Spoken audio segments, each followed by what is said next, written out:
यावेळेस करणार आहे. चला आपण लगेच सुरुवात करू. एक मिनिटाचा एका मिनिटाचा सुरुवात करू आपण.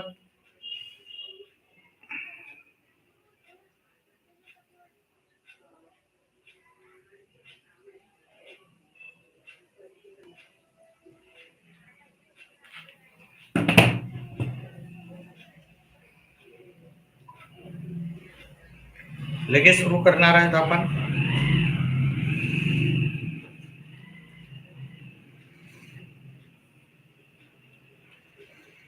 चला.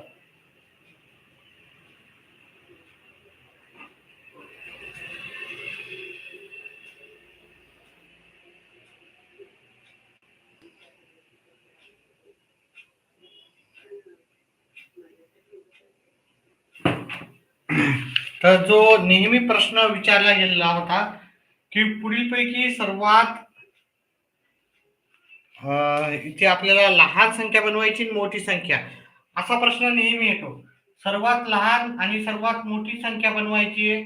सर्वात लहान हे बनण्यापेक्षा पुढील अंकाचा वापर करून पुढील अंकाचा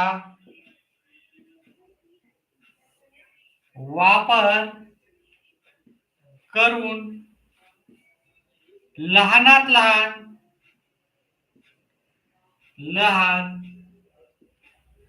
इथे अंक दिलेले होते 2075 हे अंक दिलेले आहेत. 2075 या अंकाचा वापर करून लहानात लहान व मोठ्यात मोठी 4 अंकी संख्येतील तफावत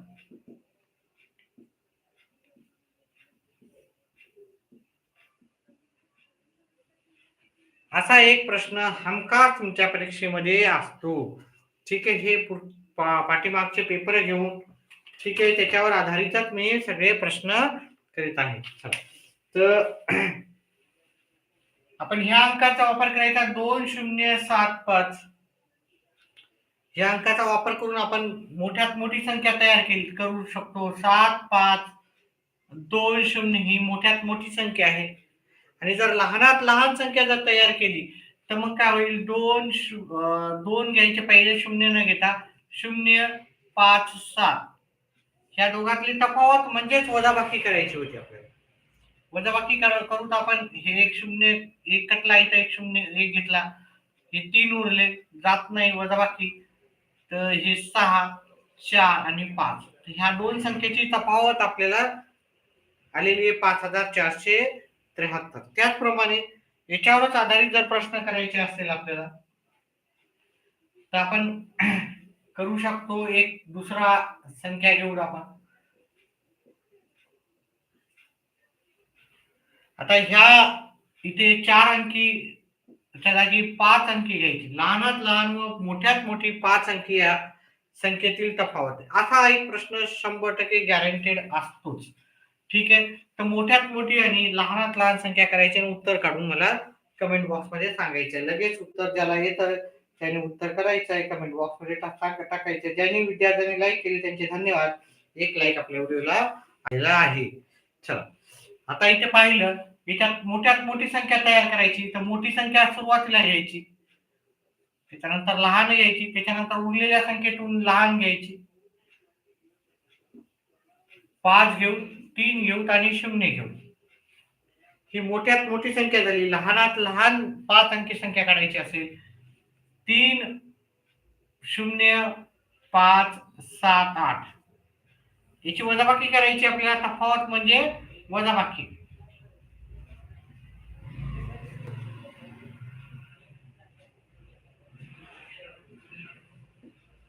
हा अतिशय महत्वाचा असे प्रश्न परीक्षेमध्ये येत राहतात.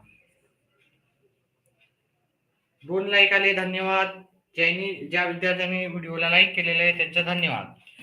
ठीक आहे. नाव कमेंट बॉक्स मध्ये असेल तर तुमचं नक्कीच विचारल्या जाईल. ज्या ज्या तर कमेंट बॉक्स मध्ये आपलं परिचय पण देऊ शकता. चला ठीक आहे. पुढचा आपण प्रश्न घेऊ, जो की नेहमी विचारला जातो.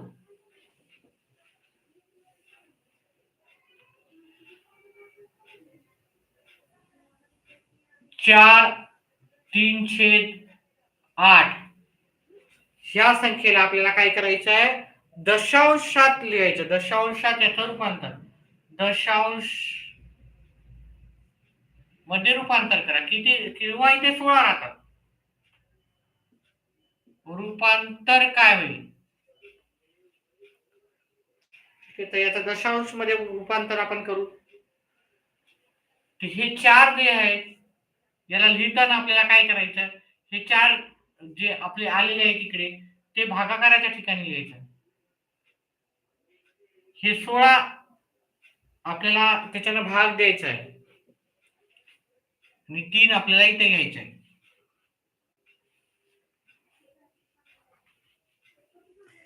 आता याचं उत्तर करायचं आपल्याला.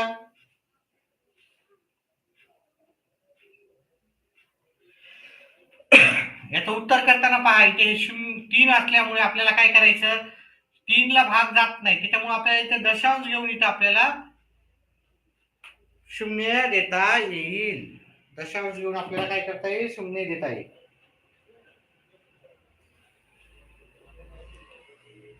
मग आपण काय करू, ह्या 16 ने 30 ला भागाकार दिला, इथं 16 एक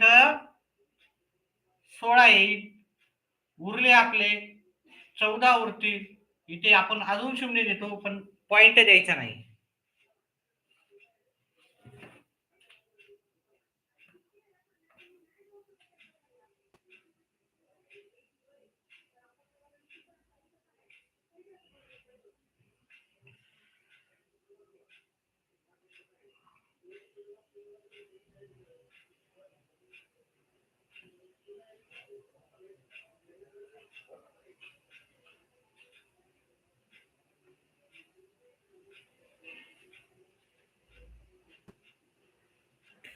त्यानंतर आपल्याला काय करायचं,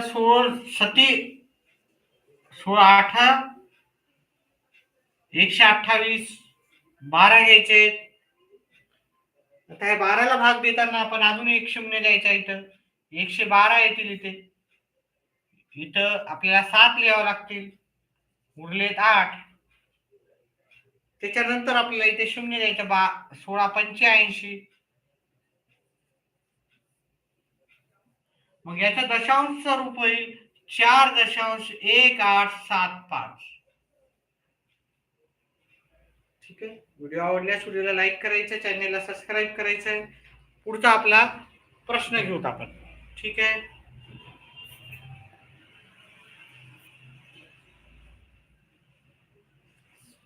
पुढचा प्रश्न आपला,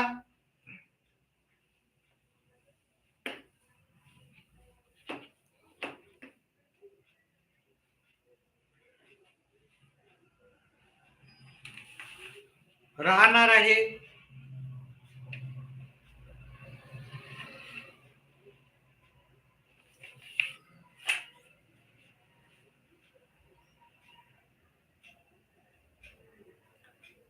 5 संत्र्यांची किंमत 275 रुपये आहे. तर 17 संत्र्यांची किंमत किती, असा पण प्रश्न बऱ्याच वेळेस परीक्षेला विचारला गेलेला आहे. प्रश्न किंवा संत्र्याच्या जागी दुसरी काही संख्या असू शकते, पण एकंदरीत असा प्रश्न तुम्हाला परीक्षेला आलेला आहे. तर मग याचं उत्तर कसं करणार तुम्ही.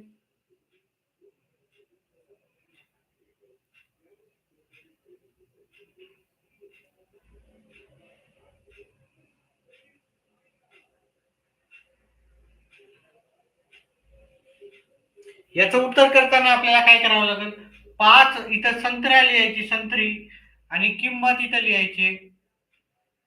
पहा, 5 संत्र्यांची किंमत, 5 संत्री त्याची किंमत आहे 275. व्यवस्थित करायचं आहे. मग एक संत्री आपल्याला केवढ्याला भेटेल? 275 भागिले 5 करायचे. त्याच्यानंतर 17 संत्र्यांची किंमत विचारली. 17 संत्री बरोबर केवढ्याला? मग काय करावं लागेल? 275 भागिले 5 करायचं, गुणिले आपल्याला 17 विचारल्यामुळे 17 गुणाकार करायचा. 5 एक 5, 5 5 25, उरले 2, 5 5 25. म्हणजे 25 गुणिले आपण जर 77 केले, 25 गुणिले 17 तर आपलं उत्तर येऊन जाईल. सॉरी, किती? 5 5 25 येणार इथं, 25 गुणिले 77. मग याचं उत्तर येईल 25 एक 17, 25 एक 25 आणि 17 42. मग आपल्याला उत्तर येईल, तुम्ही 25 आणि 17चा गुणाकार केला तर येईल 425. मग आपलं उत्तर राहणार 425. चला पुढचा प्रश्न घेऊत आपण महत्वाच्या प्रश्नामध्ये.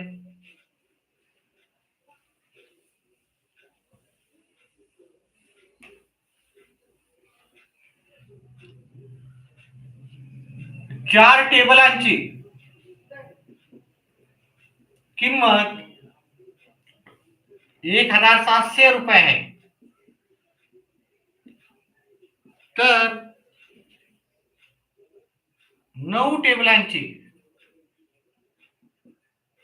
किंवा 12 टेबलांची किंमत किती?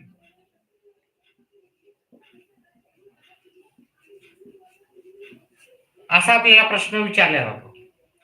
उत्तर येत असेल तर कमेंट बॉक्स मध्ये टाकायचं आहे. अर्ध्या मिनिटाचा वेळ देतोय मी तुम्हाला. अर्ध्या मिनिटात उत्तर कमेंट बॉक्स मध्ये टाकायचं आहे.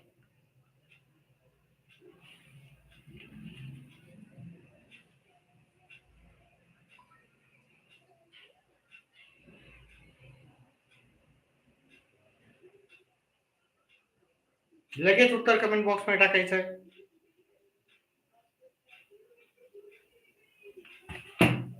चला मी सांगतो. पहा, 4 टेबल आपल्याला 1700 रुपयाला मिळतात. तर 12 टेबल आपल्याला किती रुपयाला मिळते? ठीक आहे, तुम्ही याचा 3 पट डायरेक्ट असं पण करू शकता, याचा 3 पट करू शकता, पण परीक्षेमध्ये वेगळे वेगळे प्रश्न राहतात. याची आपल्याला टेक्निक समजून घ्यायची. मग आपल्याला याची किंमत माहिती नसल्यामुळे आपण इथे x घ्यायचा. मग काय करायचं? ह्या दोघांचा गुणाकार करायचा आपल्याला. 4 गुणिले x, या दोघांचा गुणाकार केला त्याचप्रमाणे या दोघांचा करायचा. 1700 गुणिले 12. नंतर काय करायचं? हे गुणाकाराचे हे जे आहे ते आपल्याला इकडे भागाकारला न्यायचे. 1700 गुणिले 12 भागिले 4. 4 एक 4, 4 त्रिक 12, म्हणजे 1700 गुणिले 3. 1700 ला 3 न गुणलं तर तुमचं उत्तर येते 5100. तर त्याचप्रमाणे मी पुढचा अजून एक असा एक प्रश्न घेऊ आपण, त्याच्यानंतर वेगळ्या पद्धतीचे प्रश्न आपण सुरू करू. समजा 5 टेबलांची किंमत आपल्याला 3000 दिलेली, त्या अशा आपल्याला 80 टेबलांची किंवा 82 टेबलांची किंमत आपल्याला काढायची. उत्तर येत असेल तर कमेंट बॉक्स मध्ये टाकायचं आहे. अर्ध्या मिनिटाचा वेळ देत आहे. ज्यांचं उत्तर आलं त्यांनी कमेंट बॉक्स मध्ये टाका. व्हिडिओ आवडला तर व्हिडिओला लाईक करा.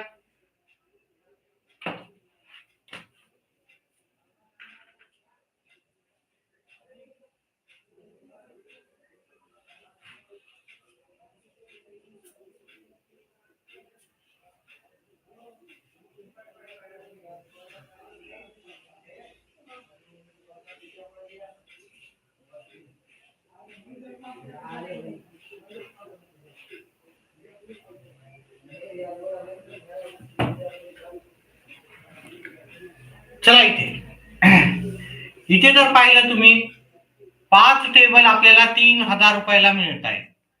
तर 82 टेबलाची किंमत आपल्याला काढायची होती.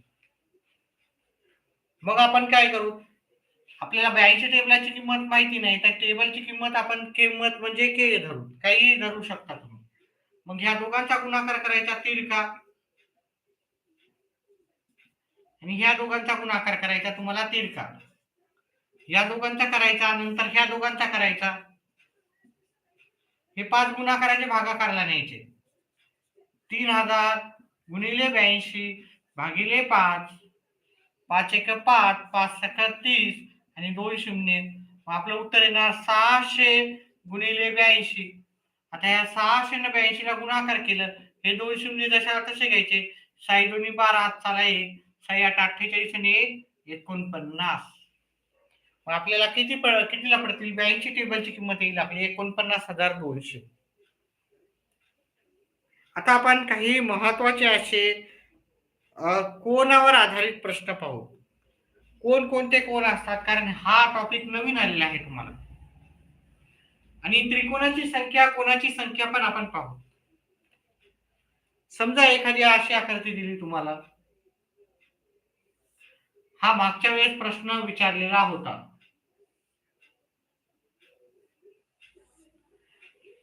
इथे एकूण कोणांची संख्या विचारलेली, कोणाची संख्या.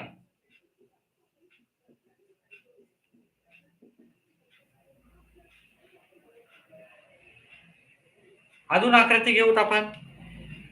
कोणांची संख्या काढणी आपण मागच्या प्रश्नपत्रिकेत, मागच्या 2 प्रश्नपत्रिकेत विचारलेला आहे.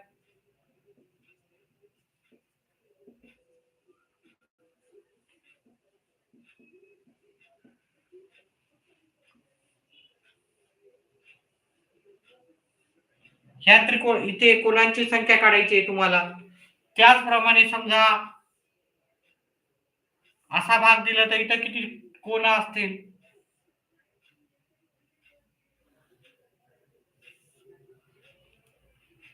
त्याचप्रमाणे अजून एक प्रश्न जर घेतला,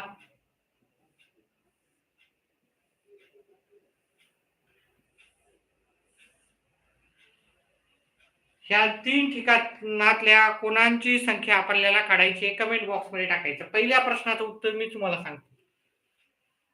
इथे एक कोण दिला, हिला 1 नंबर द्यायचा, इथं 2 नंबर द्यायचा, इथं 3.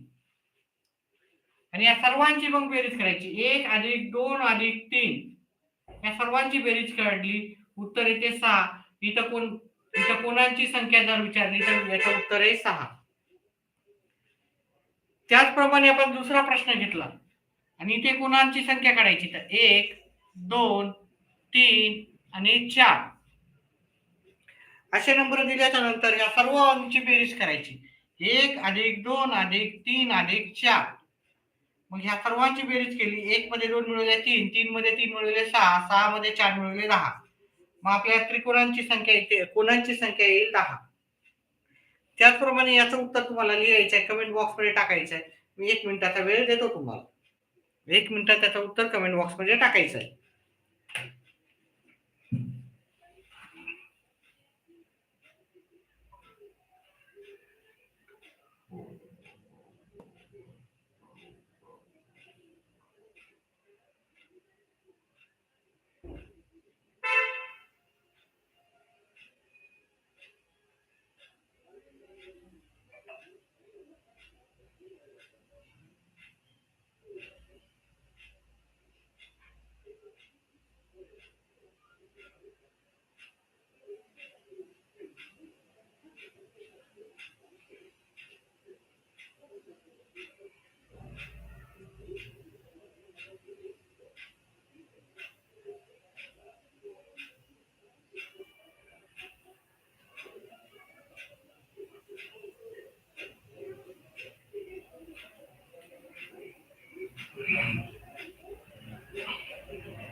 इथे जर आपण कोणांची संख्या काढली, इथे 1 नंबर दिला, इथे 2, इथे 3, इथे 4 आणि 5.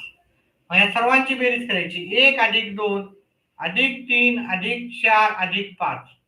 या सर्वांची जर बेरीज केली, 1 मध्ये 2 मिळवले 3 होतात, 3 मध्ये 3 मिळवले 6, 6 मध्ये 4 मिळवले 10 होतात, 10 मध्ये 5 मिळवले 15. मग इथे कोणांची संख्या एकूण 15. अशा पद्धतीने याचं उत्तर काढायचं होतं.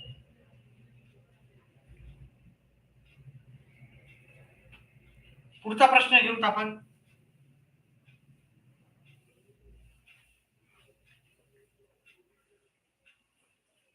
काही महत्वाच्या गोष्टी लक्षात ठेवा. ठीक आहे. आता 30 अंशाच्या कोणाला काय म्हणतात, 60 अंशाच्या कोणाला काय म्हणतात, 100 अंशाच्या कोणाला काय म्हणतात, 120च्या कोणाला काय म्हणतात, शून्यच्या कोणाला काय म्हणतात, 170ला, 180ला, 360ला आपण काय म्हणतो ते पाहूत आपण. आता तुम्ही जर काटकोनाचं माप पाहिलं आपण, काटकोनाचं माप राहते, काटकोन आपला 90 अंशाचा राहतो. 90 अंशाच्या कोणाला आपण काय म्हणतो, काटकोन म्हणतो, काटकोन. ह्या 90 अंशाच्या पेक्षा कमीचा जर कोन असेल, म्हणजे तो 0 पेक्षा जास्त आणि 90 पेक्षा कमी, ह्यामधले जेवढे पण कोन असतो त्याला आपण लघुकोन म्हणतो.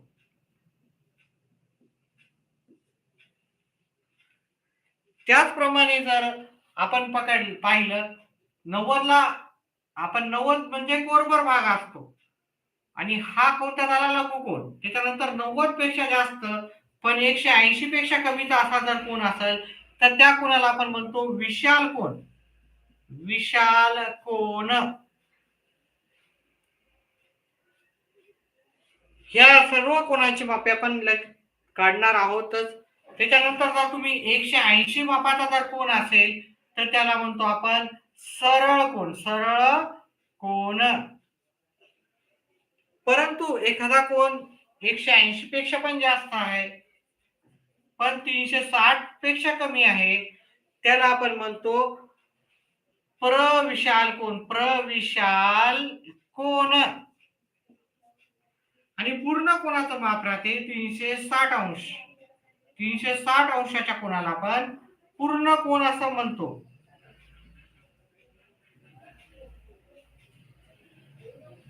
आता आपण इथे जर पाहिलं एक एक गोष्ट, तर इथे 30 अंशाचा कोन जो की 0 पेक्षा जास्त आणि 90 पेक्षा कमी येत आहे, मग याला आपण नाव देऊ लघुकोन. परीक्षेमध्ये तुम्हाला कोणत्याही प्रकारचा कोन विचारला जाऊ शकतो, तुम्हाला उत्तर लिहिता आलं पाहिजे. ठीक आहे. 60 अंशाच्या कोणाला मग काय म्हणू सांगा बरं, उत्तर कोण देते मला? मला सांगा कोण देते? इथे 4 विद्यार्थी लाईव्ह आहेत. 60 अंशाचा कोन पण झाला 90 पेक्षा कमी. 90 पेक्षा कमी जो पण कोन असतो तो असतो तुमचा लघुकोन. आता पुढचा कोन झाला 100 मापाचा. 100च माप म्हणजे आपलं झालेलं आहे 90 पेक्षा जास्तच माप. परंतु हे 90 पेक्षा जास्तचं जरी असलं तर 180 पेक्षा कमीच माप आहे. मग 90 पेक्षा जास्त 180 पेक्षा कमीच्या सर्व मापाला आपण काय म्हणतो, विशाल कोन म्हणतो. विशाल कोन. विशाल कोन. हा पण विशाल कोनाचंच उदाहरण झालं. म्हणजे ह्या कोनाचं माप पण 90 पेक्षा जास्त परंतु 180 पेक्षा कमी असा आहे. त्याच्यानंतर हा झाला आपला शून्य कोन. शून्य मापाच्या कोनाला आपण शून्य कोनच म्हणतो. सर म्हणसाल 90 पेक्षा कमी आहे त्याला लघुकोन नाही. जर एखादा कोनातला माप नसेलच, शून्य कोन असेल तर त्याला शून्य कोन म्हणतो. 170 का म्हणजेच आपल्याला 90 पेक्षा जास्त आहे परंतु 180 पेक्षा कमीचे जेवढे पण माप असतात त्याला विशाल कोन म्हणतो. विशाल कोन. 180 चं जर माप असेल तर मग त्याला विशाल कोन म्हणायचं का? नाही, त्याला म्हणायचं सरळ कोन.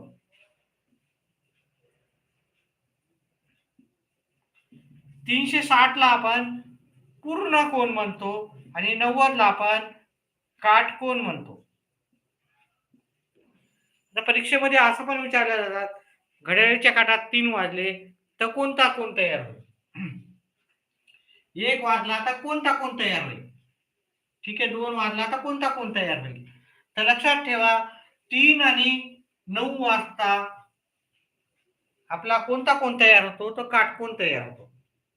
घड्याळीच्या 3 घड्याळीत वाजले 3 किंवा 9 तर तुमचा काटकोन तयार होतो. एवढी गोष्ट लक्षात ठेवायची. आता आपण पुढचे प्रश्न घेऊ. कोनांची संख्या काढणे. इथे त्रिकोणाची संख्या काढणे असा आपल्याला प्रश्न विचारला.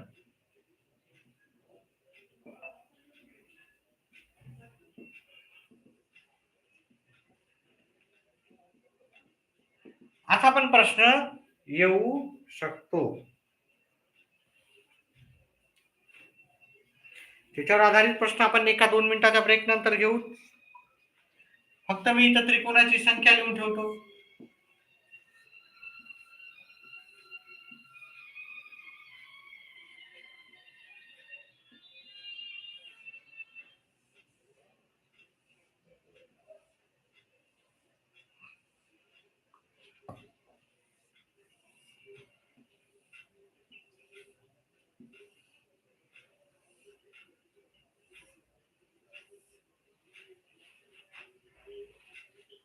याच्यावर आधारित त्रिकोणाची संख्या आपण शोधू.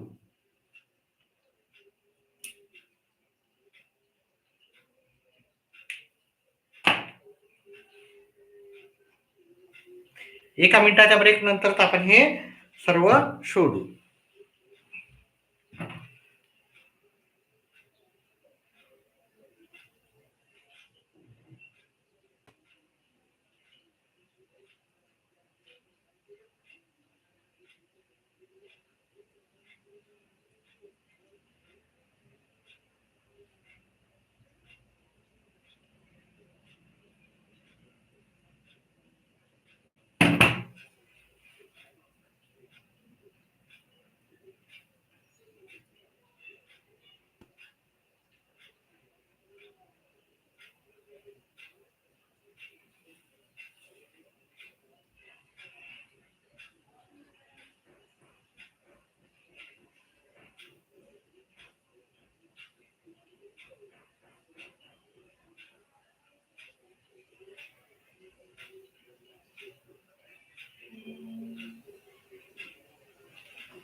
ह्या प्रश्नामध्ये त्रिकोणांची संख्या काढायची. पहिल्या आकृतीमध्ये इथे 1 नंबर द्यायचा, इथं 2 आणि इथे 3. आता जर आपण त्रिकोणांची संख्या पाहिली, 1 आणि 2 3 आणि 3 आणि 3 6 होतात. 1 2 अधिक 3 एकूण किती झाली संख्या 6. त्याच प्रकारे इथे त्रिकोणाची संख्या काढायची असेल, इथे 1 नंबर द्यायचा, इथे 2 इथे 3 आणि इथे 4 नंबर द्यायचा. आता त्रिकोणाची संख्या शोधायची. 1 अधिक 2 अधिक 3 अधिक 4 या सर्वांची बेरीज केली तर उत्तर येते 10. मग इथे त्रिकोणांची एकूण संख्या आहे 10. त्याचप्रमाणे इथे आपण काढले 1 2 3 4 5 या सर्वांची बेरीज केली. 1 अधिक 2 अधिक 3 अधिक 4 अधिक 5 या सर्वांची बेरीज येते 15. म्हणून इथे त्रिकोणाची संख्या आहे आपली 15. इथे जर पाहिलं आपण 1 2 3 4 5 6 इथं सर्वांची बेरीज केली. 1 अधिक 2 अधिक 3 अधिक 4 अधिक 5 अधिक 6 या सर्वांची बेरीज केली तर उत्तर येते 21. म्हणून इथं त्रिकोणाची संख्या आहे 21. ठीक आहे. आताच्या पुरतं आपण एवढंच घेऊ आणि इथे स्टॉप करू. व्हिडिओ आवडल्यास व्हिडिओला लाईक आणि चॅनेलला सबस्क्राईब करा. व्हिडिओ पाहिल्याबद्दल धन्यवाद.